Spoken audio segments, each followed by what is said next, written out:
Hello साथियों, नमस्कार। स्वागत है आप सभी का वीजीएस क्लासेस के इस यूट्यूब चैनल पे। मैं उम्मीद करता हूं कि आप लोग अच्छे होंगे, स्वस्थ होंगे, मस्त होंगे और पढ़ाई में व्यस्त होंगे। जैसा कि आप लोग जानते हैं कि इन 4 दिनों में क्लास नहीं हो पाई, 31, 1, 2 और 3 तारीख को। और मैं उम्मीद करता हूं कि आप फिर भी अपने पढ़ाई में लगे हुए होंगे और बहुत अच्छे तरीके से आप अपनी पढ़ाई को जारी रखे हुए होंगे। आज हम लोग बात करेंगे 1857 की क्रांति। आपको पता होगा कि इसकी पिछली जो हमारी कक्षा थी, पिछली वाली, उसमें हम लोगों ने 15 क्वेश्चन तक के चीजों को देखा था। आज और भी लगभग 20 क्वेश्चन हैं इसके। उसको देखते हुए हम पूरी का पूरा ये टॉपिक जो है ना उसको कंप्लीट करेंगे। और मैं आप लोगों को बता रहा हूं कि मैं जल्द ही आप लोगों के साथ एक थ्योरी की कक्षा, एक गवर्नर जनरल लेके आ रहा हूं, जिसमें मैं आपको पूरा का पूरा एक बार में 1947 तक के सभी गवर्नर जनरल का डेट वाइज, नाम वाइज सभी चीजों को मैं आपको याद करवा दूंगा। लॉर्ड क्लाइव से लेकर लॉर्ड माउंटबेटन तक और सी राजगोपालचारी तक, क्योंकि वो भारत के प्रथम क्या है कि गवर्नर जनरल थे जो भारतीय थे। ओके, यहां तक की चीजों को मैं आपको कंप्लीट करवा दूंगा और बहुत सारी चीजों को वहां पे आपको बता दूंगा बहुत अच्छे तरीके से। वो थ्योरी की कक्षा रहेगी। जल्दी मैं आपको डेट बता दूंगा, तो उसमें वो चीजों को हम लोग देखेंगे। ओके, बाकी आप लोग सभी लोग के पास मेरी ऑडियो वीडियो जा रही होगी, मुझे उम्मीद है। नीतू जी good morning, Preeti ji good morning, आयु जी गुड मॉर्निंग। सभी का बहुत बहुत स्वागत है हमारी इस कक्षा में। कैसे हैं आप सभी लोग? बढ़िया? क्या हाल चाल है सभी का? बढ़िया, सभी का बढ़िया। कैसे हैं आप सभी लोग? जस्ट एक दो दिनों के बाद मैं आपको बताता हूं जिस दिन, तो उस दिन मैं आपका ये पूरा का पूरा टॉपिक करा दूंगा। साथ में मैं आपको क्वेश्चंस भी करा दूंगा और उसका पूरा का पूरा क्वेश्चन वहां पे कंप्लीट हो जाएगा। चाहे 100 क्वेश्चन हो, 50 क्वेश्चन हो, सभी क्वेश्चन मैं वहां पे करा दूंगा। तो चलिए आज की कक्षा को आगे बढ़ाते हैं। यानी कि आज का हमारा जो नेक्स्ट क्वेश्चन है, जो पिछली 15 क्वेश्चन को हम लोगों ने देखा था, आज 16वें नंबर के क्वेश्चन को आज से स्टार्ट करेंगे। और लगभग ये 19 से 20 क्वेश्चन है। ओके, गुड मॉर्निंग, सभी का स्वागत है, सभी का स्वागत है। चलिए चलिए आज का आप लोगों के सामने पहला क्वेश्चन। बाकी चलिए, 1857 ये पूछ रहा है। हाँ, 1857 के संघर्ष में भाग लेने वाले सिपाहियों की सर्वाधिक संख्या कहां पे थी? अब आप लोगों को बताना है। ये कॉमन सेंस का क्वेश्चन है कि अगर आप लोगों को पता है कि 1857 की जो क्रांति हुई थी, उसकी अगर हम बात करें तो ये ज्यादातर कहां पे जो है ना उत्पन्न, यानी कि इसकी उत्पत्ति हुई थी ज्यादातर किस क्षेत्र में हुआ था, तो उसके हिसाब से आप बता सकते हैं। बंगाल में, अवध में, बिहार में, राजस्थान से। आपको बताना इसका राइट आंसर बताइएगा। सभी लोग बताएंगे इसका राइट आंसर। बताइए क्वेश्चन नंबर 16, क्वेश्चन नंबर आज का पहला बताइएगा। बताइए, अगर हम बात करें तो इसका राइट आंसर जो हो जाएगा वो हो जाएगा आपका अवध। क्या? अवध हो जाएगा इसका राइट आंसर। अवध के लगभग लगभग जो अंग्रेजी सेना थी ना, उसमें 75,000 सैनिक जो है ना अवध से थे। कितने? 75,000 सैनिक अवध से थे। वहां पे ऐसे ही एकाक परिवार रहे होंगे जिसमें से क्या नाम है कि उस सैनिक में शामिल नहीं थे, सेना में शामिल नहीं थे। नहीं तो हर परिवार से कोई ना कोई सदस्य जो है ना वो सेना में शामिल था। कोई ना कोई सदस्य जो है ना वो कहां पे शामिल था? तो वो सेना में शामिल था। इसका ध्यान दीजिएगा। सबसे अधिक जो शामिल थे अवध के लोग यहां पे शामिल थे। आपको पता होना चाहिए कि जो 1857 का विद्रोह हुआ था, जो 1857 की क्रांति हुई थी, इसमें उत्तर भारत के लोगों ने यहाँ पे अधिक क्या है कि भाग लिया था। और बात करें दक्षिण भारत के लोगों ने यहाँ पे भाग नहीं लिया था। यहाँ पे रजवाड़ों ने, सामान्यतः रजवाड़ों ने और साथ ही साथ जमींदारों ने और उच्च वर्ग के लोगों ने इसमें थोड़ा कम भूमिका निभाई थी। इसका भी ध्यान रखिएगा। क्लियर? चलिए, हाँ, 20 का राइट आंसर हो जाएगा। 20 का राइट आंसर हो जाएगा। सभी लोगों के पास क्लास को शेयर करते हुए चलिएगा। चलिए दूसरे क्वेश्चन की तरफ बढ़ते हैं, नाना साहब की तरफ। नाना साहब की बात करें तो शायद आप सभी को पता होगा। नाना साहब, ये आपको पता होना चाहिए, मराठों के बारे में आप लोग जानते होंगे। तो इनको क्या है कि निकाल दिया गया था और यहां पे इनको कानपुर भेज दिया गया था। कहां पे? कानपुर। और ये क्या नाम है ना, 1857 में जब क्रांति शुरू होती है तो लगभग लगभग 5 जून 1857 से कानपुर में भी क्या है कि ये विद्रोह क्या है प्रारंभ हो जाता है। उसका नेतृत्व कौन करता है? तो नाना साहब उनका नेतृत्व करते हैं। किसका? कानपुर में नाना साहब नेतृत्व करते हैं। इनको पेशवा घोषित कर दिया जाता है। नाना साहब को पेशवा घोषित कर दिया जाता है। आपको पता होना चाहिए कि मराठों का सबसे जो ऊंचा पद था वो पेशवा था। जब हम आपको मराठों के बारे में बताएंगे तो आपको पूरी तरह से बहुत अच्छे तरीके से बताएंगे कि पेशवा कौन थे। ओके, और अगर हम बात करें इनके कमांडर इन चीफ के बारे में पूछा है तो याद रखिएगा तात्या टोपे। क्या तात्या टोपे जो थे ना, इनके कमांडर इन चीफ थे। कमांडर इन चीफ कौन था? तात्या टोपे। तो ध्यान रखिएगा। बाकी अजीमुल्ला और बिरजिस कादिर भी यहां पे साथ में थे, ये ध्यान रखिएगा। बाकी इसका सी आंसर राइट हो जाएगा। राइट आंसर इसका सी हो जाएगा। कानपुर में, याद रखिएगा, 5 जून 1857 की बात करता है। और इसके पहले, सबसे पहले अगर आपसे प्रारंभ में पूछे कि कहां पे प्रारंभ हुआ था, तो सबसे पहले मेरठ को ध्यान रखिएगा, फिर उसके बाद यहां पे दिल्ली को ध्यान रखिएगा, फिर उसके बाद यहां पे लखनऊ को ध्यान रखिएगा। किसको? लखनऊ को ध्यान रखिएगा। फिर उसके बाद यहां पे कानपुर को ध्यान रखिएगा। ओके, कानपुर, फिर उसके बाद झांसी, फिर उसके बाद झांसी। बाकी अन्य को यहां पे भी आप, जैसे कि इलाहाबाद हो गया, ये सारी चीजों को लिख सकते हैं। बट याद रखिएगा, पहले मेरठ में शुरू हुआ था विद्रोह, फिर दिल्ली में हुआ था, फिर लखनऊ में हुआ था, फिर कानपुर में, फिर झांसी में। इन चीजों को याद रखिएगा क्रमवाइज, ये आपसे पूछा जा सकता है। ओके, ये आपसे पूछा जा सकता है। बाकी अभी मैं आपको आगे बताऊंगा कि इनका नेतृत्वकर्ता कौन कौन से लोग थे, सभी चीजों को मैं यहां पे कवर करूंगा। चलिए क्वेश्चन नंबर 18 की तरफ बढ़ते हैं। क्वेश्चन नंबर 18 की तरफ बढ़ते हैं। Question number 18। Good morning Savita ji, स्वागत है आपका सभी का। शशि जी स्वागत है। चलिए, कुंवर सिंह के बारे में आप लोग जानते होंगे शायद। कुंवर सिंह 1857 के विद्रोह के एक प्रमुख नायक थे। वह निम्नलिखित में से किससे संबंध थे? बिहार से, मध्य प्रदेश से, राजस्थान से, उत्तर प्रदेश से? बताइएगा, कुंवर सिंह के बारे में बताइएगा। राधे राधे प्रतिभा जी, राधे राधे। चलिए बताइएगा कुंवर सिंह के बारे में। देखिए, अगर हम बात करें कुंवर सिंह के बारे में, इनको बिहार का सिंह के नाम से भी जाना जाता है। ओके, बिहार का सिंह के नाम से भी जाना जाता है, यह भी ध्यान रखिएगा। बिहार का सिंह के नाम से जाना जाता है, यह ध्यान रखिएगा। आपको पता होगा एक क्षेत्र था जगदीशपुर। ओके, जगदीशपुर एक क्षेत्र था जहां से कुंवर सिंह ने 1857 के विद्रोह का नेतृत्व किया था। जगदीशपुर की बात की जाती है, जगदीशपुर की बात की जा रही है। मुझे लगता है कि अभी मैं सामने से हट गया हूं, आप लोग देख लीजिएगा। अगर आपको स्क्रीनशॉट वगैरह लेना हो तो ले लिया करिए, और यहां पे मुझे एक बार बता दिया करिए। ओके, चलिए बताइएगा। हाँ, तो इनका संबंध जो है ना, वो बिहार से हो जाएगा। ध्यान दीजिएगा, बिहार से हो जाएगा। और 26 अप्रैल 1858 को, क्या 26 अप्रैल 1858 को, 26 अप्रैल 1858 को ना इनकी मृत्यु हो जाती है, ये भी ध्यान रखिएगा। इनकी मृत्यु हो जाती है। ओके, इनकी मृत्यु हो जाती है, ये भी ध्यान रखिएगा। इनकी मृत्यु हो जाती है, ये भी ध्यान रखिएगा। नमस्ते कुंती वर्मा जी, स्वागत है आपका, नमस्ते। और अगर हम बात करें तो याद रखना चाहिए आपको, बाद में इनके भाई जो थे ना, उन्होंने इसको प्रारंभ रखा था, इसका भी ध्यान रखिएगा। बट 1858 में इनकी मृत्यु हो जाती है। जगदीशपुर, ये अदम्य शौर्य के इनके पास था, और इनके पास बोल सकते हैं कि ये एक अच्छे सेना नायक थे, जिसके कारण इनको क्या कहा जाता है? बिहार का सिंह का नाम दिया जाता है। बिहार का सिंह के नाम से इनको जाना जाता है। अदम्य शौर्य और अच्छे सेना नायक के गुणों के कारण इनको जाना जाता है। ये शब्द को याद रखिएगा, बिहार के सिंह के नाम से। और ये बिहार याद रखिएगा, बिहार का जगदीशपुर याद रखिएगा। किसका? जगदीशपुर। डायरेक्ट क्वेश्चन पूछा गया है कि जगदीशपुर से 1857 में नेतृत्व किसने किया था? तो कुंवर सिंह ने किया था, इसका भी ध्यान रखिएगा। क्लियर? हाँ, गुड मॉर्निंग। चलिए अगले क्वेश्चन की तरफ बढ़ते हैं। तो इसमें पूछा है कि 19वें नंबर का, यानी कि आज का चौथा क्वेश्चन की बात करें, 1857 की क्रांति में असम की बात की जा रही है, में क्रांति का नेता कौन था? असम की बात की जा रही है, असम में भी फैला था, आपको पता होना चाहिए। असम जो है ना, नॉर्थ ईस्ट के बारे में आप लोग अगर जानते होंगे, नॉर्थ ईस्ट के अगर बारे में आप लोग जानते होंगे ना, तो ये वाला जो क्षेत्र है, ये वाला जो पूरा का पूरा क्षेत्र है, ये असम की बात करता है, नॉर्थ ईस्ट की बात करता है। फिर मान लीजिए कि ये वाला आपका हो जाएगा,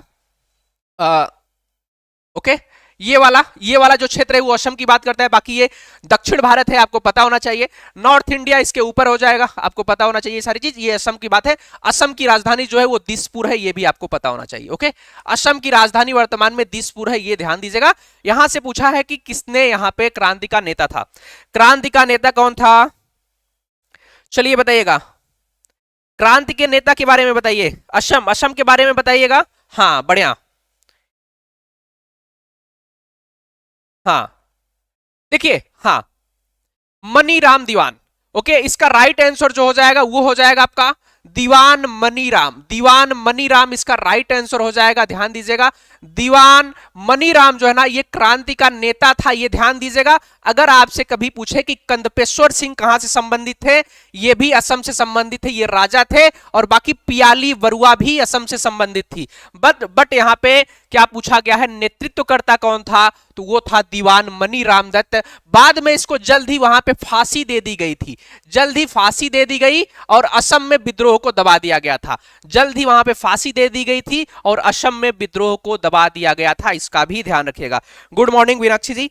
ओके, जल्द ही दीवान मनीराम को फांसी दे दी गई थी और वहां पे विद्रोह को दबा दिया गया था। अगर वहां पे कभी पूछे आपसे, अगर यहां पे ऐसे पूछे, यहां पे ऐसे भी क्वेश्चन पूछा जा सकता है, थोड़ा ध्यान रखिएगा आप लोग।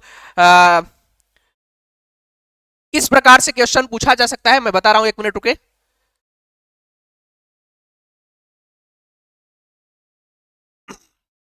अगर यहां से आपसे पूछे कि इनमें से, यही में ऐसे ऑप्शन दे के यहां पे पूछ सकता है कि इनका संबंध, इनमें से किसका संबंध जो है ना असम से है। ऑप्शन ए में आपको ए दे सकता है, बी दे सकता है, डी दे सकता है। बी ऑप्शन में ए, बी और सी दे सकता है। सी ऑप्शन में आपको बी और सी और डी दे सकता है। फिर डी ऑप्शन में आपको डी, ए और सी दे सकता है। इस प्रकार से भी क्वेश्चन पूछा जा सकता है, तो ध्यान रखिएगा। दीवान मनीराम का भी संबंध असम से है, कंदपेश्वर सिंह का भी संबंध असम से है, पियाली बरुआ का भी संबंध असम से है, इतना ध्यान रखिएगा। ओके, इस प्रकार के क्वेश्चन पूछे जा सकते हैं, इस वजह से आपको इसको जानना आवश्यक हो जाता है। ओके, चलिए बढ़ते हैं अगले क्वेश्चन की तरफ। इसका right answer option A, option A Dewan Maniram Dutta के पास चले जाइएगा।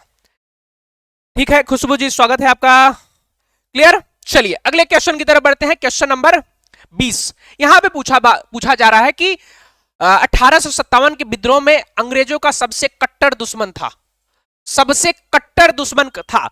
अंग्रेजों ने ना इसके ऊपर 50,000 रुपए का इनाम की घोषणा भी किया था, 50,000 रुपए इनाम की घोषणा भी किया था, जो इनको बता देगा कि ये कहां पे है। वो व्यक्ति कौन था बताइएगा। मैं अगर बात करूं तो उस व्यक्ति का जिसने नेतृत्व किया था फैजाबाद, फैजाबाद का नेतृत्व किया था। फैजाबाद यानी कि आज का अयोध्या की बात की जा रही है, आज के अयोध्या की बात की जा रही है। यहां से इसने नेतृत्व किया था, उसका नाम बताइएगा आप सभी लोग, आप सभी लोग नाम बताइएगा इसका। हाँ सभी लोग लाइक करते हुए चलेंगे। गुड मॉर्निंग सीधेश जी, गुड मॉर्निंग कंचन जी, गुड मॉर्निंग। सभी का स्वागत है हमारी इस कक्षा में। कैसे हैं आप सभी लोग? बढ़िया। चलिए बताइएगा इसका राइट आंसर बताइएगा, बताइए। ऑप्शन ए बता रहे हैं और सी बता रहे हैं, नहीं बताइएगा।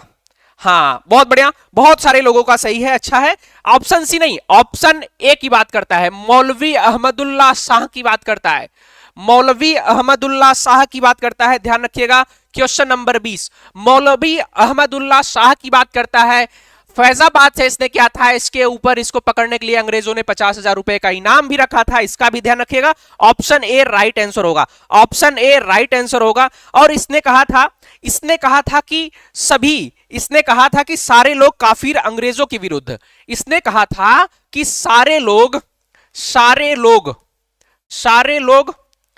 काफिर अंग्रेजों के विरुद्ध, काफिर अंग्रेजों के विरुद्ध खड़े हो जाएं, यानी कि अंग्रेजों के विरुद्ध खड़े हो जाएं, अंग्रेजों के विरुद्ध खड़े हो जाएं और इनको यहां से भगाएं, और इनको यहां से भगा दे। ऑप्शन ए इसका आंसर हो जाएगा। और इनको क्या है कि खड़े हो जाएं और इनको भारत से खदेड़े, भारत से, और इनको भारत से खदेड़े या खदेड़ दे।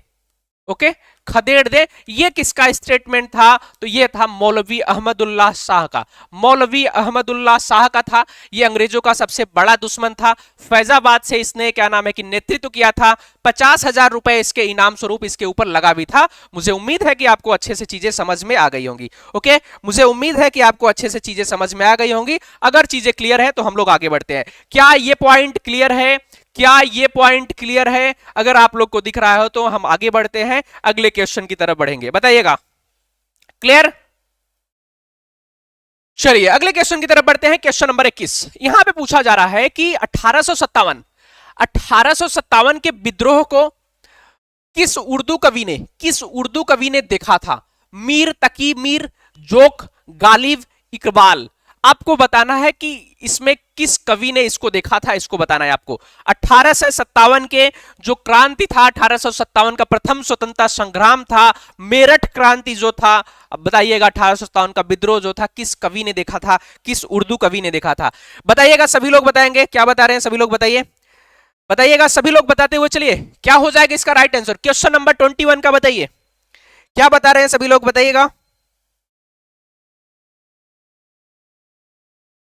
ओके, नोट करते हुए चलिए, नोट करते हुए चलिए, या तो स्क्रीनशॉट करते हुए चलिए। अच्छा है, नोट करेंगे तो आपका ही फायदा ही रहेगा, क्योंकि इससे संबंधित क्वेश्चन कभी आपके गलत नहीं होंगे अगर आप उसका व्याख्या सहित अच्छे से कर लेंगे। अगर उसका अच्छे से आप क्या है कि एनालिसिस कर लेंगे ना, तो बहुत अच्छे से आपका क्वेश्चन सही हो जाएगा। चलिए, ए बता रहे हैं, बहुत बढ़िया। देखिए, एक इनकी किताब थी, एक इनकी क्या नाम है कि फारसी डायरी थी, दस्तंबू। एक वो व्यक्ति है मिर्जा गालिब। कौन व्यक्ति है? मिर्जा गालिब। इनकी एक क्या नाम है कि बोल सकते हैं फारसी डायरी थी, फारसी डायरी थी, जिनका नाम था दस्तंबू। क्या नाम था? दस्तंबू। ये दस्तंबू इनका फारसी डायरी था, इसका ध्यान रखिएगा। इसमें इन्होंने ना, इसी में इन्होंने 1857 की विद्रोह का वर्णन किया है। देखिए, उसमें जीएस का टॉपिक है तो आएगा ही, जाहिर सी बात है। हाँ, मिर्जा गालिब की बात है, मिर्जा गालिब की बात है। ऑप्शन कहां पे जा रहे हैं आप लोग? मीर तकी मीर को क्यों लगा रहे हैं? ऑप्शन सी हो जाएगा, ऑप्शन सी की बात की जा रही है। ओके, ऑप्शन सी की बात की जा रही है। देखिए, इन्होंने क्या किया था, 11 मई से लेकर, दस्तंबू जो है ना, इसमें 11 मई से लेकर 1857 से लेकर ना 31 जुलाई 1858 तक का जो भी क्या नाम है 1857 के विद्रोह से संबंधित चीजें थी, उसका वर्णन इसने दस्तंबू में किया है। ये फारसी डायरी थी, ध्यान रखिएगा, ये फारसी डायरी थी दस्तंबू। अगर आपसे पूछे कि दस्तंबू में किसका उल्लेख किया गया है, तो 1857 की क्रांति का उल्लेख किया गया है। अगर आपसे पूछे कि ये किस भाषा में है, तो फारसी में। किसने लिखा? तो गालिब ने लिखा। इसका भी ध्यान रखिएगा, दस्तंबू की बात की जा रही है, जिसमें 1857 के विद्रोह का वर्णन किया गया है, और इसमें जितने लोग भी मारे गए थे सभी के बारे में बताया गया है, क्या है कैसे है इनके सामने। ओके, हाँ, ऑप्शन सी हो जाएगा, इसका ध्यान रखिएगा। और इन्होंने ना रस्त खीजे बेजा के बारे में, क्या रस्त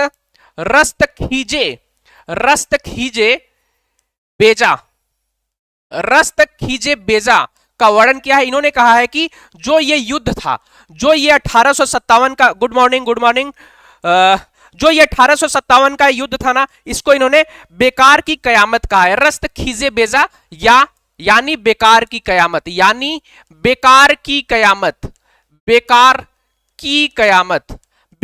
की कयामत की संज्ञा दी है, बेकार की कयामत की संज्ञा दी है। किसने? मिर्जा गालिब ने ये किसको कहा है? 1857 के विद्रोह को, 1857 की क्रांति को कहा है इन्होंने। ओके, 1857 की क्रांति को इन्होंने रस्त खीजे बेजा की संज्ञा दी है, यानी कि बेकार की कयामत, इसका अर्थ जो होता है उसकी बात की जा रही है। आप लोग देख लीजिए, इसका स्क्रीनशॉट ले लीजिए। बाकी इनसे संबंधित 1857 में और कुछ पूछे जाने की संभावना नहीं है। ओके, चलिए बताइएगा, बताइए इसका राइट आंसर बताइए। हो गया मिर्जा गालिब। आगे बढ़े, क्वेश्चन नंबर अगले की तरफ बढ़े। क्या क्लियर है पॉइंट? बताइए पॉइंट, क्या ये पॉइंट क्लियर है? क्वेश्चन नंबर 21 का पॉइंट क्लियर है? रस्त खीजे बेजा के बारे में, दस्तंबू के बारे में, ये सारी चीजें क्लियर है। आगे बढ़ा जाए, अगले क्वेश्चन की तरफ बढ़े। आप लोग को अगर स्क्रीनशॉट लेना है तो लेते हुए चलिएगा। चलिए बढ़ते हैं अगले क्वेश्चन की तरफ। क्वेश्चन नंबर 22 यहां पे पूछा है कि 1857 के स्वतंत्रता संग्राम में किस राजवंश ने अंग्रेजों की सर्वाधिक सहायता की थी? किस राजवंश ने अंग्रेजों की सर्वाधिक सहायता की थी, यह आप सभी को बताना है। बताइए। ग्वालियर के सिंधिया, इंदौर के होलकर, नागपुर के भोसले, रामगढ़ के लोधी। आपको बताना है इसका राइट आंसर। देखिए, एक व्यक्ति होता है, अगर हम बात करेंगे, आप लोग इसको बताइए, कि 1857 की समय में जो गवर्नर जनरल था वो कौन था? 1857 में गवर्नर कौन था? अगर हम बात करें गवर्नर जनरल की, अगर हम बात करें तो कौन था? गवर्नर जनरल था Lord Canning. Okay, Lord Canning जो है ना, लॉर्ड कैनिंग जो है वो गवर्नर जनरल होता है। लॉर्ड कैनिंग, लॉर्ड कैनिंग जो है ना ये गवर्नर जनरल होता है, इसका भी ध्यान दीजिएगा उस समय। अभी हम बात करते हैं, इसने एक स्टेटमेंट दिया, इसने एक स्टेटमेंट दिया था। बताइए इसका क्या बता रहे हैं? बी बता रहे हैं, सी बता रहे हैं। सबसे अधिक की बात की जा रही है, आपको पता होना चाहिए। आज भी अगर अभी कौन, ज्योतिरादित्य सिंधिया है ना, जो बीजेपी में है, जो पहले कांग्रेस में थे अभी बीजेपी में आ गए हैं, उनको बार बार बोला जाता है कि आपके पूर्वजों ने साथ नहीं दिया था, अंग्रेजों का साथ इन्होंने दिया था। तो सबसे अधिक जो सहायता प्रदान किया था ग्वालियर के सिंधियाओं ने किया था। अंग्रेजों को सबसे अधिक सहायता जो प्राप्त किया था ग्वालियर के सिंधियों ने किया था। मैं अगर आपको बताता चलूं तो 1857 की क्रांति का सबसे बड़ा क्या है ना कि कारण यही था कि इसमें जो हमारे देश के जो राजा रजवाड़े थे, जमींदार लोग थे, जो बड़े लोग थे, जो नवाब थे, इन लोगों ने यहाँ पे मदद नहीं किया था, इस विद्रोह में भाग नहीं लिया था, जबकि इन्होंने सक्रिय रूप से विद्रोह को दबाने का कार्य किया था, अंग्रेजों का साथ दिया था। सक्रिय रूप से इन्होंने विद्रोह को दबाने का कार्य किया, यानी कि अंग्रेजों का साथ दिया था, इसका ध्यान रखिएगा। नहीं तो उसी समय अंग्रेज ये वहां से चले जाते। ये 1857 की बात है। उसके बाद इन्होंने 90 सालों तक भारत में शासन किया और 1947 में भारत को दो भागों में बांट के चले गए यहां से। ओके, क्लियर है पॉइंट? हाँ, ओके। हाँ, नहीं मदद की गई थी वो तो सही है, मैं वो नहीं बता रहा हूं, मदद की गई थी। यहां पे ये पॉइंट तो देखिए, सर्वाधिक सहायता, ये सर्वाधिक सहायता, मैं तो बता रहा हूं कि इंदौर के होलकर भी थे उनके सहायता में, बट सर्वाधिक सहायता की अगर बात आए तो सिंधिया को याद रखिएगा। भोपाल के राजा ने भी वहां पे उनकी मदद किया था, कश्मीर के राजा ने मदद किया था, सिख के कुछ सरदारों ने मदद किया था, दक्षिण भारत के राजों ने मदद किया था, हैदराबाद के निजाम ने मदद किया था, यहां तक कि अवध के, फिर उसके बाद बंगाल के आदि स्थानों की अगर हम बात करें तो बड़े बड़े जमींदारों ने वहां पे क्या है कि मदद किया था। इनका कहना था अंग्रेजों का, इन्होंने सीधा सीधा बोला था कि अगर आप हमारी मदद करेंगे तो आपकी स्थिति जिस प्रकार से है उसी प्रकार से बनी रहेगी, साथ में अगर आप जमींदार हैं तो आपको जमींदारी प्रदान कर दी जाएगी, यानी कि आपसे जमींदारी नहीं ली जाएगी। ओके, क्लियर है पॉइंट?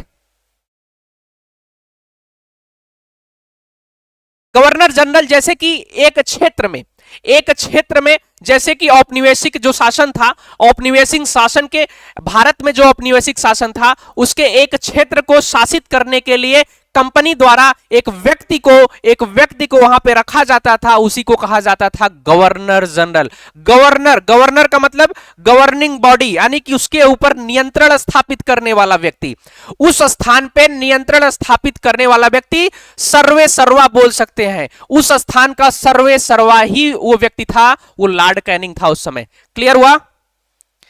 आयुष जी क्लियर हुआ? हाँ, हैदराबाद के निजाम भी थे, वही तो बता रहा हूं। क्लियर है?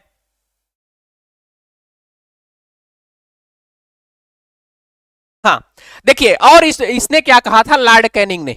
लॉर्ड कैनिंग ने कहा था कि यदि यदि सिंधिया भी यदि सिंधिया भी यदि सिंधिया भी विद्रोह में शामिल हो जाएं, विद्रोह में शामिल हो जाएं, शामिल हो जाएं हो जाएं मुझे मुझे कल ही अपना बिस्तर गोल करना पड़ेगा, कल ही मुझे अपना बिस्तर गोल करना पड़ेगा। ओके, करना पड़ेगा, ये किसने कहा था?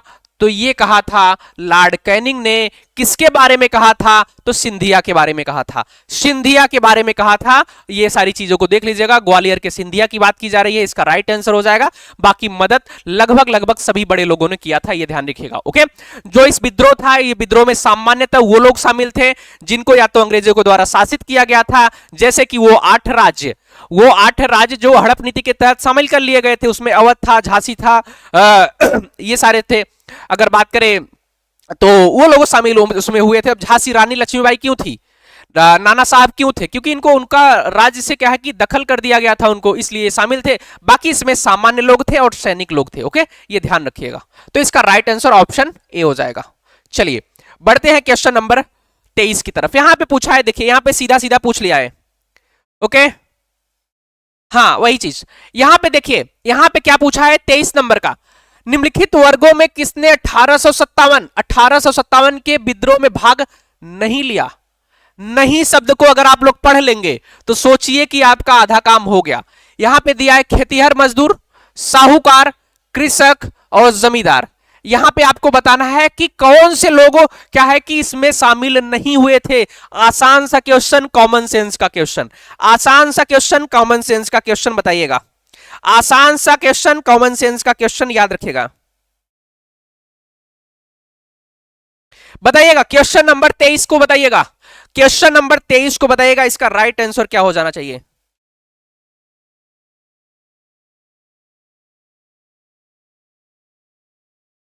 हाँ ये बात भी सही है, बढ़िया। बहुत सारे स्टेटमेंट थे बट मैं कैनिंग को बता रहा हूं क्योंकि उस समय वहां पे क्या है कि जिनसे संबंध हो रहा है मैं उसके लिए बता रहा हूं। चलिए बताए, अभी मैं यहां पे भी एक स्टेटमेंट बताऊंगा। क्या बताने, 2 और 4, बहुत बढ़िया। देखिए कॉमन सेंस लगाते तो साहूकार पैसे वाले थे, जमींदार पैसे वाले थे, तो ये दोनों लोग इसमें शामिल नहीं थे। खेतीहर मजदूर शामिल थे, कृषक शामिल थे, खासकर नॉर्थ इंडिया के लोग शामिल थे इसमें। अगर हम बात करें, अगर इस युद्ध में क्या नाम है कि दक्षिण भारत के लोग अगर शामिल हुए होते हैं, या जो राजे रजवाड़े थे, जो राजे रजवाड़े थे अगर वो भी शामिल हुए होते ना, तो भी ये इसका रोल कुछ और ही होता। ये भी ध्यान दीजिएगा। ओके, ये ऊपर वाला थोड़ा सा मुझसे बन नहीं पाता है अच्छे से, तो ध्यान दीजिएगा। तो ये लोग भी शामिल थे। नॉर्थ इंडिया में ही क्या है कि ये ज्यादातर कारगर साबित हुआ था, वहां के लोग ही शामिल थे। और यहां पे इसका राइट आंसर ऑप्शन डी हो जाएगा, ये ध्यान रखिएगा। ऑप्शन डी इसका राइट आंसर हो जाएगा, ध्यान दीजिएगा। दक्षिण भारत के अधिकतर लोग वहां पे शामिल नहीं हुए थे युद्ध में। ओके, कुछ लोग शामिल हुए थे बट सभी लोग नहीं शामिल हुए थे, इसका ध्यान रखिएगा।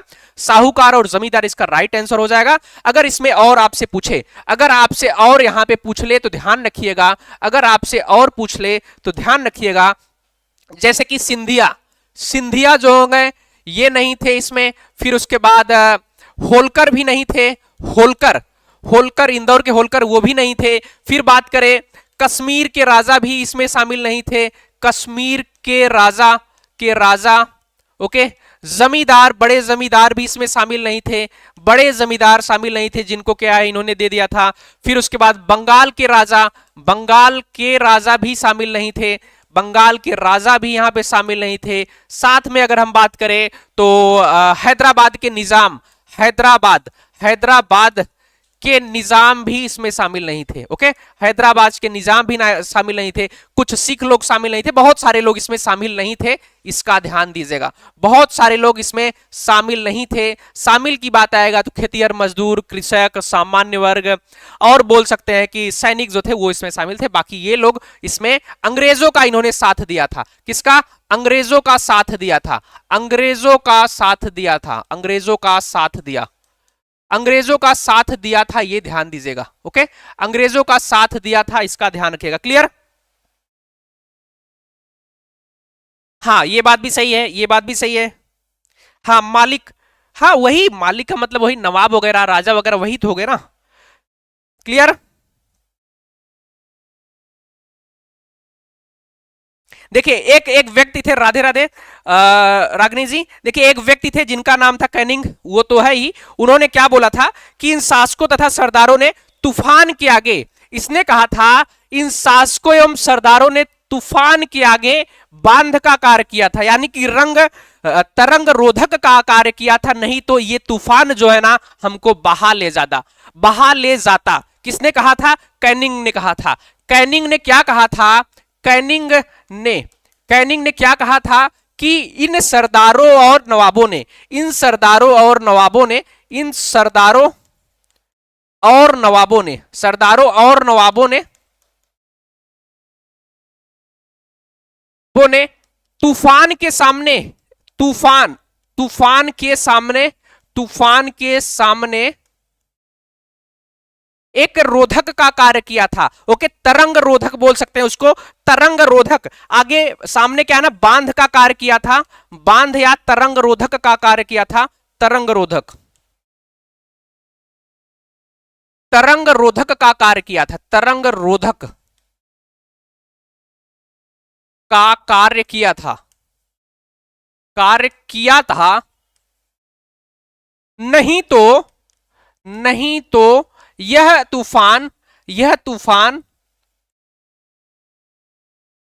तूफान हमें उड़ा ले जाता, या हमें बहा ले जाता, हमें उड़ा लिया जाता, उड़ा ले जाता। ओके, ये किसने कहा था?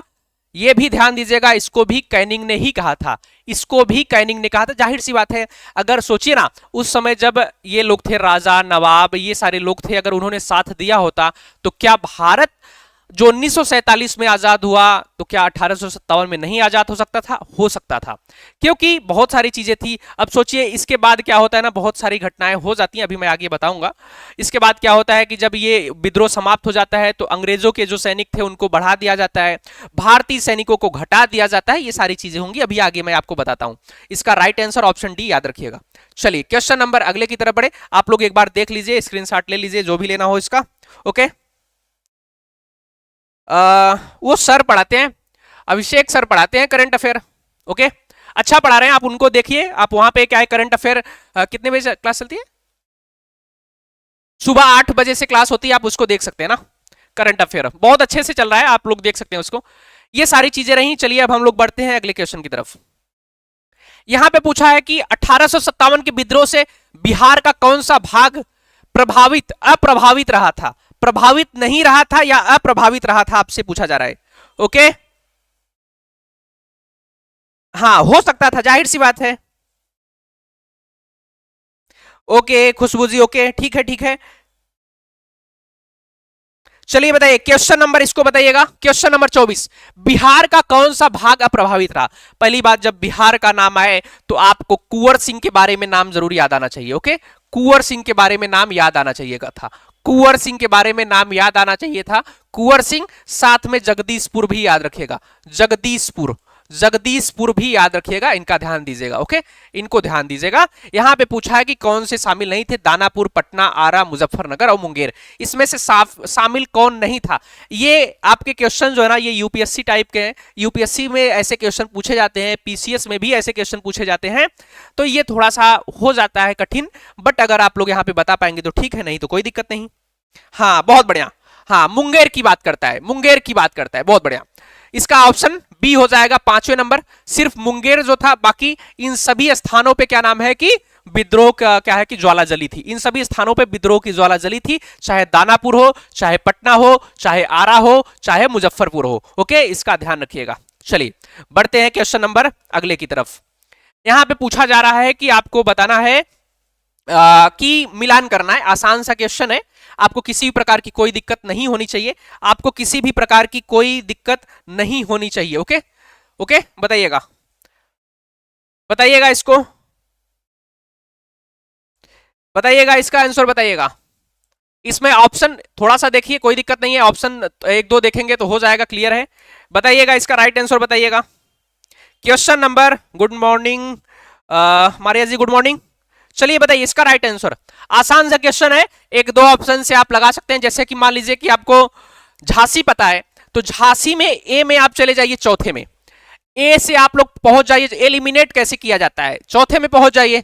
अब देखिए ए का चौथा किसमें है, इसमें ए का चौथा, इसमें ए का चौथा, इसमें नहीं है, तो ये कट कर दीजिए, ये कट कर दीजिए। अब आपको सिर्फ दो में देना है। अगर इस प्रकार से क्वेश्चन आते हैं और आपने एक ऑप्शन एलिमिनेट कर लिया है, तो 50-50% का हो जाता है कि आपका क्वेश्चन गलत भी हो सकता है, सही भी हो सकता है। ओके, अगर आपको सिर्फ एक ऑप्शन है तो इस प्रकार के क्वेश्चन को हमेशा हल करना चाहिए, क्योंकि हो सकता है कि गलत सही हो जाए, क्योंकि सामान्यतः 50% आपके पास है कि सही हो सकता है। और जब आपने दो ऑप्शन को एलिमिनेट कर ही दिया है तो बाकी की कोई दिक्कत है ही नहीं। बाकी आप लोग बताइएगा। लखनऊ की बात कर ले तो जाहिर सी बात है बी का हो जाएगा तीसरा। अब जब बी का तीसरा आ गया तो बाकी आपको जाने की आवश्यकता नहीं है, आपको नहीं पता कि मौलवी अहमद शाह कौन थे और अजीमुल्लाह खां कौन था, तो इसमें कोई दिक्कत है ही नहीं। तो आपका बी का तीसरा हो जाएगा, बी का तीसरा इसमें दिया है तो ए ऑप्शन हो जाएगा, ए ऑप्शन हो जाएगा। ओके, बाकी सी का दूसरा हो जाएगा, फैजाबाद का मौलवी अहमद शाह हो जाएगा, क्लियर। बाकी सी का ये हो जाएगा और डी का ये हो जाएगा। अभी आप सोच रहे होंगे कानपुर में अजीमुल्लाह शाह, तो मैंने बताया था तात्या टोपे के बारे में, अजीमुल्लाह शाह खां के बारे में और नाना साहब के बारे में। अगर नाना साहब दिया होता तो कोई बात नहीं, बाकी अजीमुल्लाह खां भी कहां से संबंधित है, तो कानपुर से संबंधित है, इसका भी ध्यान रखिएगा। हाँ, इसका आंसर जो है ना घर पे बारिश हो रही है, बहुत बढ़िया। यहाँ पे तो अभी बारिश हो रही नहीं हो रही, अगर बारिश होगी तो अच्छी बात है, क्योंकि जो इस समय की फसल है गेहूं, उसके लिए फायदा ही करेगा थोड़ा सा। बट सरसों वाला, हाँ नहीं, थोड़ा सा होगा तो फायदा करेगा, ज्यादा होगा तो दिक्कत हो जाएगा। तो ऑप्शन ए इसका राइट आंसर हो जाएगा। चलिए बढ़ते हैं अगले क्वेश्चन की तरफ। निम्नलिखित में से कौन सही सुमेलित नहीं है? नहीं, ये नहीं शब्द को याद रखिएगा। देखिए अब इस प्रकार से क्वेश्चन जो है ना, आप किसी के बारे में नहीं जानते हैं, आप किसी के बारे में नहीं जानते हैं, तो ये सामान्यतः ऐसे क्वेश्चन जब आपको पूछे जाएंगे ना कोई ऐसा एक पॉइंट जरूर दिया रहेगा जो हॉटस्पॉट पॉइंट रहेगा, जिसको लेके आप आगे बढ़ सकते हैं। अब जैसे कि यहां पे दिया है संभलपुर सुरेंद्र शाही, आप लोगों ने नहीं पढ़ा है, ना तो मैंने पढ़ाया है, कोई नहीं पढ़ा है। गंजाम की बात करें राधा कृष्ण दंडसेना, कश्मीर की बात करें तो गुलाब सिंह, लखनऊ की बात करें तो लियाकत अली। तो आपको पता होना चाहिए लखनऊ बेगम हजरत महल की बात करता है। ओके, बेगम हजरत महल, बेगम हजरत महल। अगर इस प्रकार से क्वेश्चन पूछे जाएं तो ध्यान रखिएगा कि अगर आपको ऐसे नामों को दे रहा है तो याद रखिएगा कि ऐसे नाम जो होते हैं ना, वो हमेशा सही होते हैं, क्योंकि आपको उसके बारे में पता नहीं होता है। क्लियर है पॉइंट? हाँ, जल्द ही शुरू करने वाले हैं, और पहला टॉपिक मैं सोच रहा हूं आप लोगों के लिए, पूरा का पूरा मॉडर्न। आप लोग जानते ही होंगे कि कोई भी एग्जाम हो, अगर वहां से जो क्वेश्चन हिस्ट्री से पूछे जाते हैं तो लगभग 70 से 80% क्वेश्चन आपके मॉडर्न हिस्ट्री से पूछे जाते हैं। इस वजह से मैं आपका पहला टॉपिक जो उठा रहा हूं वो उठाऊंगा गवर्नर जनरल के बारे में। गवर्नर जनरल मैं आपको पूरा का पूरा याद करवा दूंगा। वो 1800 क्या नाम है कि चाहे वो 1757 से लेकर 1947 तक, यानी कि लॉर्ड क्लाइव से लेकर लॉर्ड माउंटबेटन तक की चीजों को पूरा कवर करवा दूंगा। उनके बीच में कौन कौन सी घटनाएं हुई है, वो सारी चीजों को कवर करवाते हुए जल्द ही आप लोग का वो कंप्लीट करवा दूंगा। साथ में उससे संबंधित 100 क्वेश्चन करा दिए जाएंगे, गवर्नर जनरल 50-100 जितने भी क्वेश्चन होंगे, ताकि आपके लिए वो वहां पे कारगर साबित हो जाए। अगर आपका हाल में कोई एग्जाम है तो उसके लिए भी आप मॉडर्न हिस्ट्री को एक बार में बोल सकते हैं कि फास्ट ट्रैक रिवीजन बोला जा सकता है उसको, यानी कि तुरंत 2-3 घंटे में रिवीजन करके आप गवर्नर जनरल से चीजों को कंप्लीट कर सकते हैं। ओके, तो उसको हम लोग देखेंगे, तो इसका ध्यान रखिएगा। लियाकत अली बोला है तो ये गलत हो जाएगा, यहां पे गलत पूछा है तो यहां पे बेगम हजरत महल होना चाहिए था। क्लियर है पॉइंट? हाँ हाँ, बहुत बढ़िया। लियाकत अली इलाहाबाद की बात करता है, बहुत बढ़िया। क्लियर है पॉइंट? हाँ, इलाहाबाद की बात करता है। क्लियर है ये पॉइंट? आगे बढ़े, क्वेश्चन नंबर 26 क्लियर है? क्वेश्चन नंबर 26 क्लियर है ना? आगे बढ़े, चलिए। हाँ, लियाकत अली जो है ना वो इलाहाबाद की बात करता है, ध्यान दीजिएगा। और जनरल नील के बारे में आप लोग जानते होंगे, जिन्होंने इलाहाबाद और बनारस की क्रांति को दबाया था। 1857 का प्रथम स्वतंत्रता संग्राम असफल क्यों हुआ? असफल की बात की जा रही है, असफल क्यों हुआ यह बताना है आपको। असफल क्यों हुआ? 1857 का जो स्वतंत्रता संग्राम था वो असफल क्यों हुआ, विफल क्यों हुआ, यह आपसे क्वेश्चन पूछा जाता है। भारतीय सिपाहियों के उद्देश्य की एकता में कमी, प्राय भारतीय राजाओं ने ब्रिटिश सरकार का साथ दिया, ब्रिटिश सिपाही कहीं अच्छे सज्जित तथा संगठित थे, और उपयुक्त सभी। असफल क्यों हुआ आपको बताना है इसका राइट आंसर। आपका राइट आंसर बताना है कि असफल क्यों हुआ, असफल क्यों हुआ। 27 नंबर के क्वेश्चन को बताना है, बताइएगा।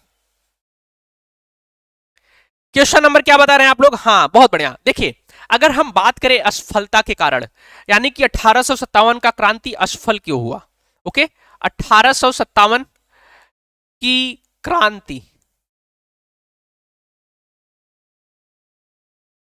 1857 की क्रांति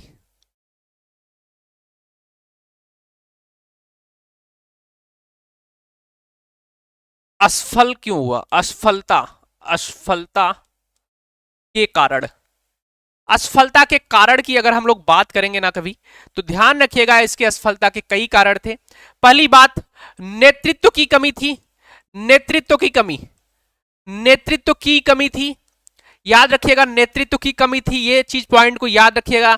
आपको पता होना चाहिए कि बहादुर शाह द्वितीय को ये पे जो जबरदस्ती जाके वहां पे उनको राजा बना दिया गया था, वो बेचारे 70-75 साल के व्यक्ति, उनको राजा बना दिया गया था, कमान दे दी गई थी भारत की।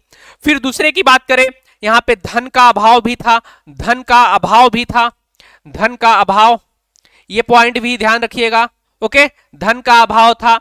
सैनिकों का एक निश्चित उद्देश्य नहीं था। क्या उद्देश्यों में क्या नाम है कि कमी, यानी कि निश्चित उद्देश्य नहीं था, बोल सकते हैं। उद्देश्य जो थे ना वो अलग अलग थे। क्लियर? उद्देश्य जो है ना,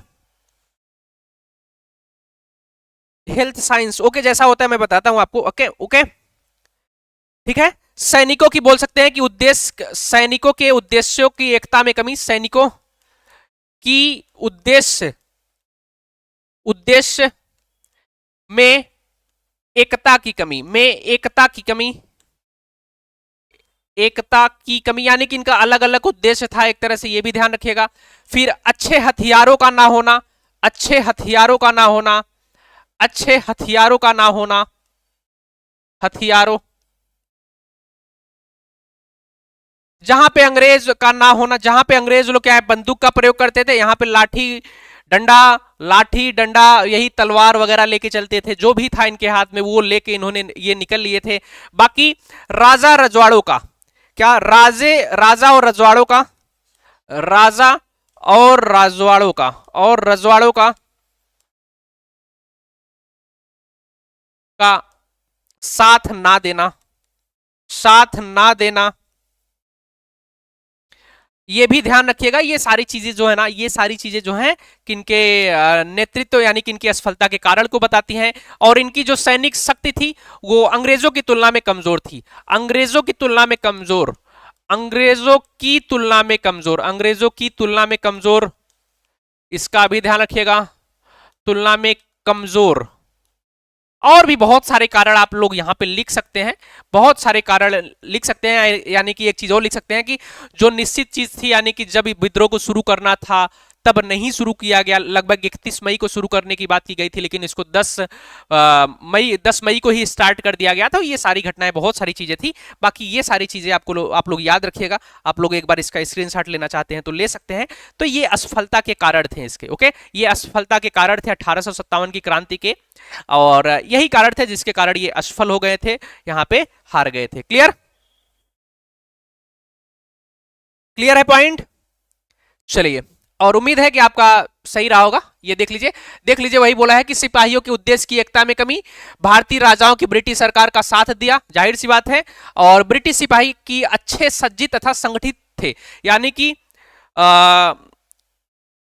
15 मिनट, तो जो जो थे ना वो ध्यान रखिएगा, ये जो ब्रिटिश सिपाही थे वो अच्छे थे, उनके पास बंदूक से, अब यहां से सोचिए हम गोजी डंडा लाठी लेके जा रहे हैं और उधर से बंदूक की गोली आ रही, तो कहां हम पहुंच पाएंगे वहां पे। तो ये सारी चीजें थी जिसके कारण ये असफल हो गया था, इसका भी ध्यान दीजिएगा।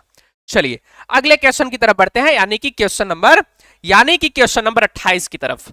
यहां पे पूछा है, यहां पे पूछा है कि, यहां पे पूछा है कि किन ब्रिटिश अधिकारियों ने लखनऊ में अपना जीवन खोया था, लखनऊ में अपना जीवन खोया था, यानी उनकी मृत्यु हो गई थी। जनरल जॉन निकलसन, जनरल नील, मेजर जनरल हैवलॉक और सर हेनरी लॉरेंस। आप सभी को बताना है क्वेश्चन नंबर, आप सभी को बताना है क्वेश्चन नंबर 28। आप सभी लोग अगर हमारे साथ पहली बार जुड़ रहे हैं तो मैं आपको बता दूं कि डेली 10 बजे हमारी क्लास होती है हिस्ट्री की, और जिसमें हम लोग कुछ एमसीक्यू कर रहे हैं, कुछ पीवाईक्यू, जो भी है, बहुत सारे एग्जामों को यहाँ पे लेके चल रहे हैं, मतलब उसके क्वेश्चंस को लेके चल रहे हैं, क्योंकि आपके लिए कारगर साबित होगा। तो वो लोग हमारे साथ जुड़ सकते हैं। साथ ही में आपको बताता चलूं कि अगर आप लोग पहली बार जुड़ रहे हैं तो लाइक और शेयर करते हुए चलेगा और चैनल को सब्सक्राइब कर लीजिएगा। चलिए बताइएगा इसका राइट आंसर, बताइएगा इसको, बताइए राइट आंसर बताइए, इसका क्या हो जाएगा। एक व्यक्ति के नाम से आप कॉमन सेंस लगा के चीजों को कंप्लीट कर सकते हैं। अगर एक व्यक्ति आपको पता हो, अगर एक व्यक्ति आपको पता हो तो चीजों को कर सकते हैं।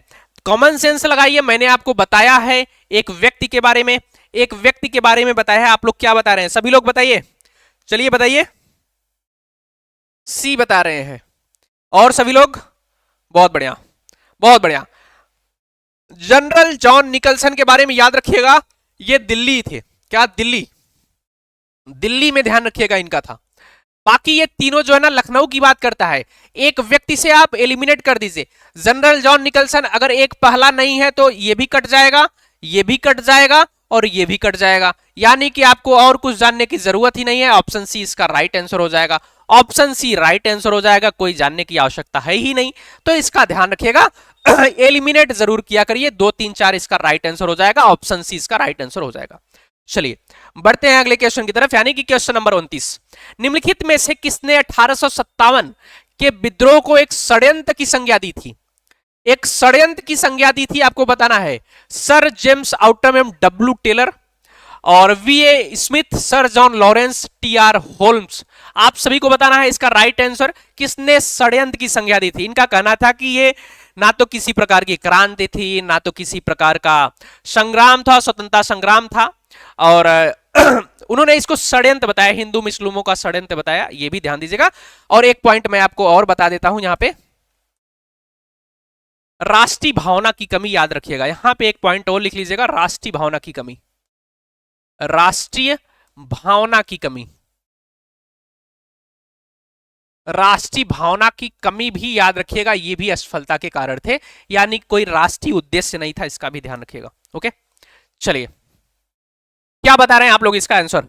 ए बता रहे हैं ना, हाँ बहुत बढ़िया। ए जो है ना इसका राइट आंसर हो जाएगा। इन्होंने जेम्स आउटरम एवं डब्ल्यू टेलर की बात की जाती है, ए इसका राइट आंसर हो जाएगा, जिन्होंने 1857 की क्रांति को एक षड्यंत्र की संज्ञा दी थी, इसका ध्यान रखिएगा। ओके, ऑप्शन ए इसका राइट आंसर हो जाएगा। चलिए बढ़ते हैं अगले क्वेश्चन की तरफ। क्वेश्चन नंबर 30, भारतीय स्वाधीनता आंदोलन, भारतीय स्वाधीनता आंदोलन का सरकारी इतिहासकार कौन था? सरकारी इतिहासकार कौन था? R C Majumdar, Tarachand, B D Savarkar, S N Sen. बताना है, एस एन सेन। आप सभी को बताना है इसका आंसर क्या हो जाएगा, बताएगा। एक किताब थी 1857, ओके 1857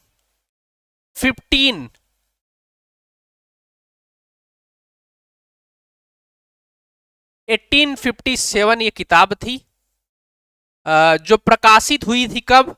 ये प्रकाशित हुई थी 1857 में। ओके, 1857 में 1857 नाम की क्रांति थी।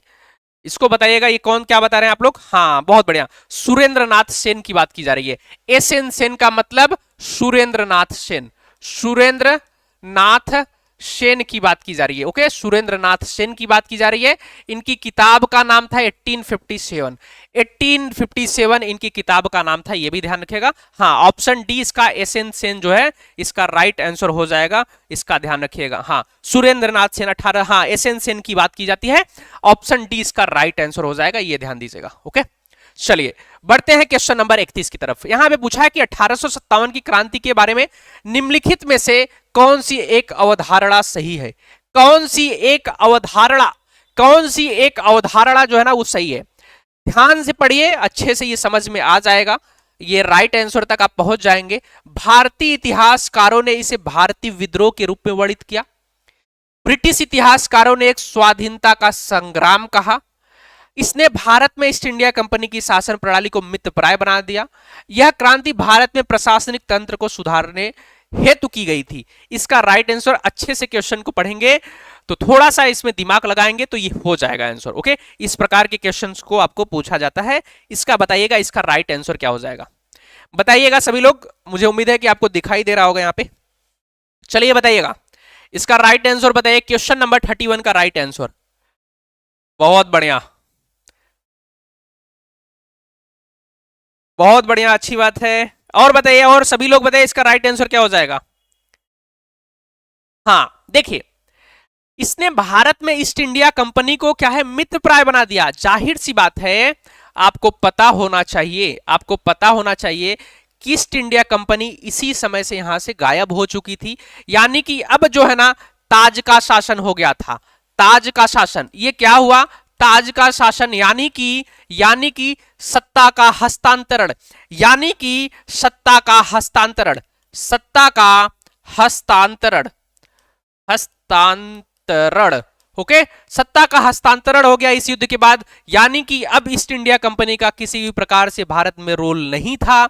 अब यहां का जो शासन होगा, जो भारत का शासन होगा, भारत का शासन, भारत का शासन जो होगा वो किसके अधीन होगा? शासन जो होगा ये हो जाएगा आपका अब ताज के अधीन, राजा के अधीन ये शासन हो जाएगा, भारत का शासन। और इसमें जो प्रथम वायसराय बनेंगे, प्रथम वायसराय जो होंगे वो अंतिम गवर्नर जनरल भी होते हैं, आपको पता होना चाहिए।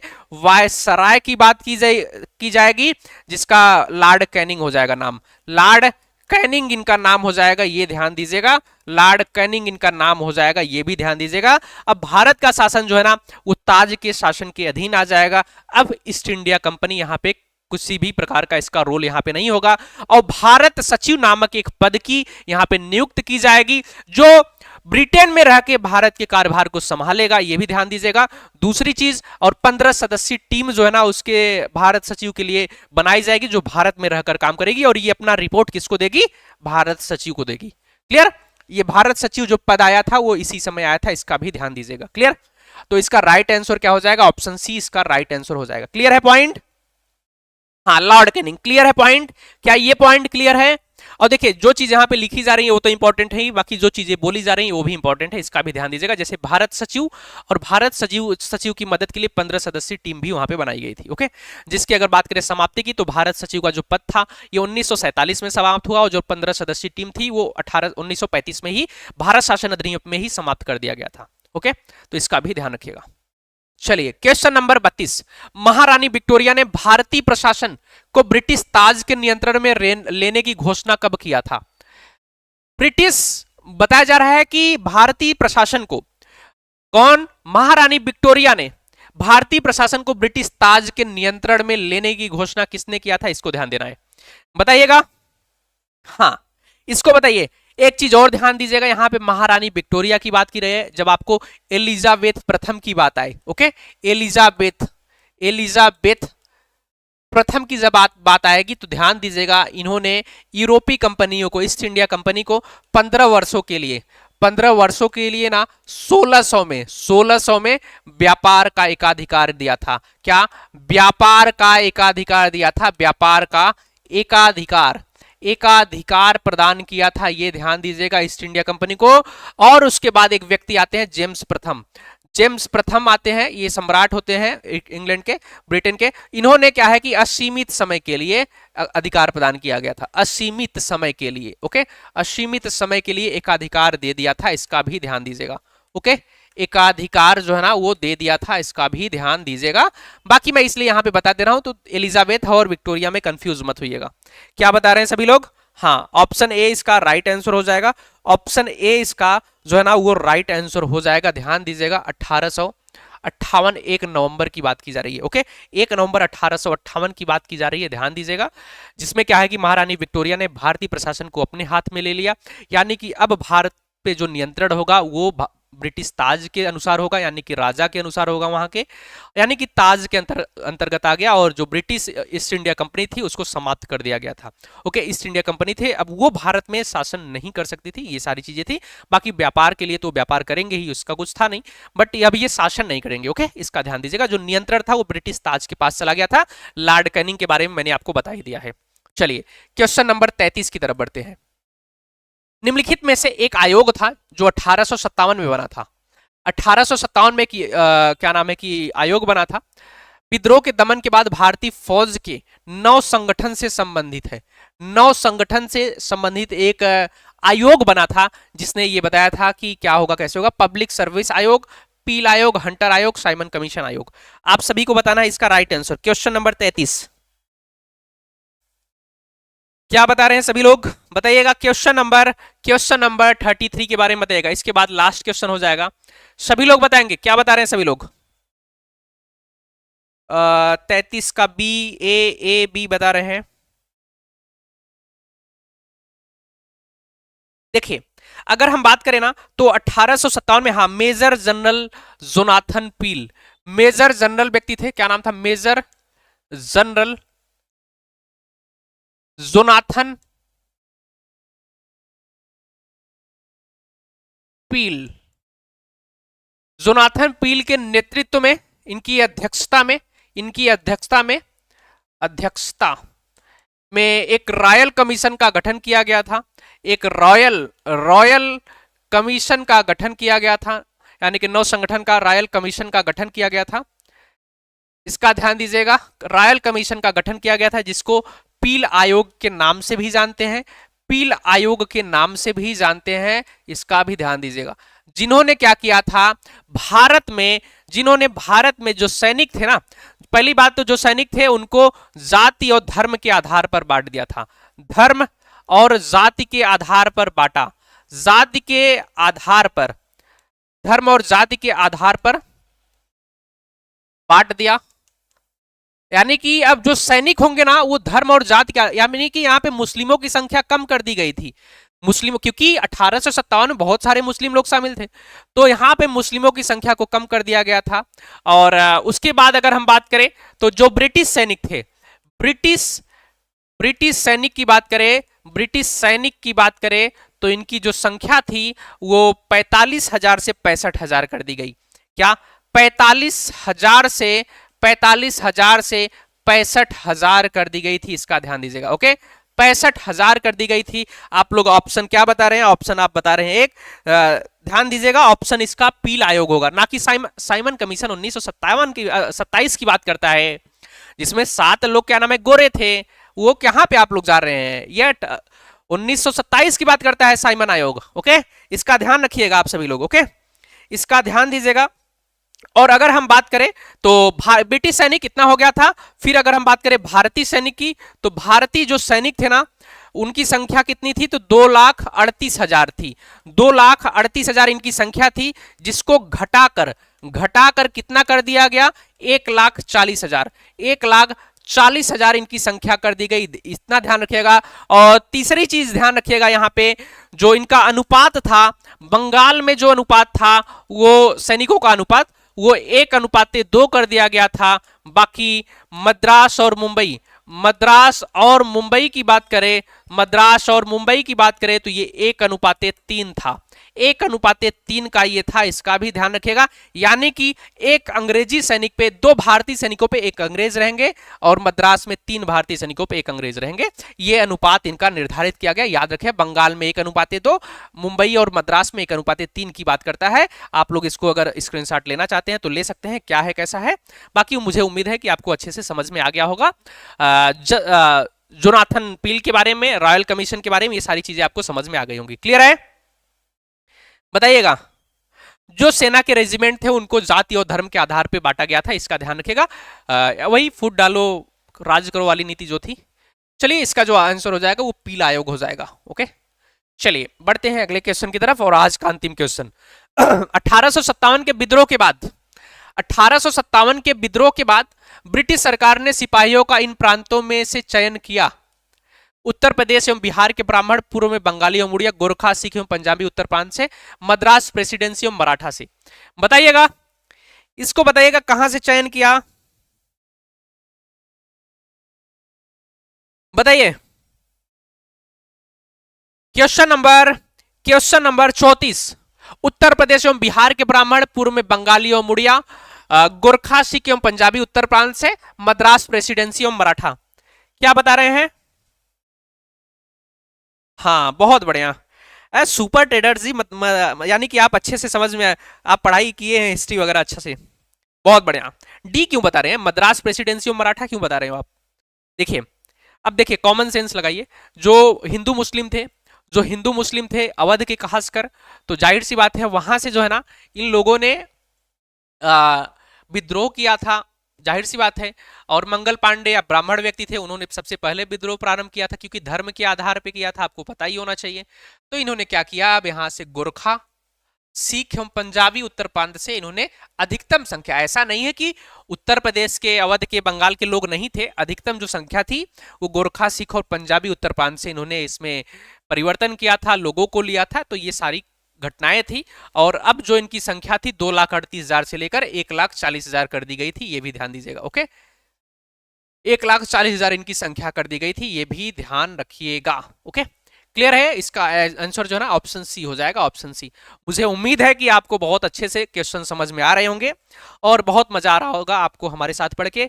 अगर आपको क्या है कि एक आप यहाँ पे क्या करिए कि जैसे ही क्लास एंड हो अपना फीडबैक जरूर दिया करिए, क्योंकि फीडबैक हमारे लिए इंपॉर्टेंट हो जाता है, खासकर इसलिए क्योंकि ये जो है ना, जाहिर सी बात है अगर कोई यहाँ पे पढ़ा रहा है या मेहनत कर रहा है तो सोचता है कि नहीं क्या लोगों को समझ में आ रहा है कि नहीं। अभी आप लोग यहाँ पे आपके कमेंट से जाहिर सी बात है अच्छे से चीजें हो रही हैं, समझ में भी आ रहा है, हाँ अच्छे से बड़ी चीजें हो रही हैं और पॉजिटिव जो है कि कमेंट भी मिल रहा है आप सभी का। लेकिन ये जो है ना आप कमेंट बॉक्स में जरूर दिया करिए क्लास एंड होने के बाद। और मुझे उम्मीद है कि आपको अच्छे से चीजें समझ में आ रही होंगी। जल्द ही मैं आपको पूरा गवर्नर जनरल एक दो वीडियो में कंप्लीट करूंगा, उसके क्वेश्चंस भी वहां पे हल कराऊंगा थ्योरी के साथ। जो गवर्नर जनरल होगा थ्योरी के साथ मैं बताऊं पूरा का पूरा गवर्नर जनरल मैं याद करवा दूंगा 3 घंटे में, 2 घंटे में गवर्नर जनरल से आपका मॉडर्न हिस्ट्री पूरा का पूरा लगभग 20 से 30% अच्छे से कवर हो जाएगा। खासकर जो भी क्वेश्चन पूछे जाएंगे वो वहीं से पूछे जाएंगे। ओके, चलिए अब हम सभी लोग यहाँ पे क्लास को एंड करेंगे और मिलेंगे आप लोगों से अगली क्लास में, यानी कि कल वाली क्लास में फिर से सुबह 10 बजे।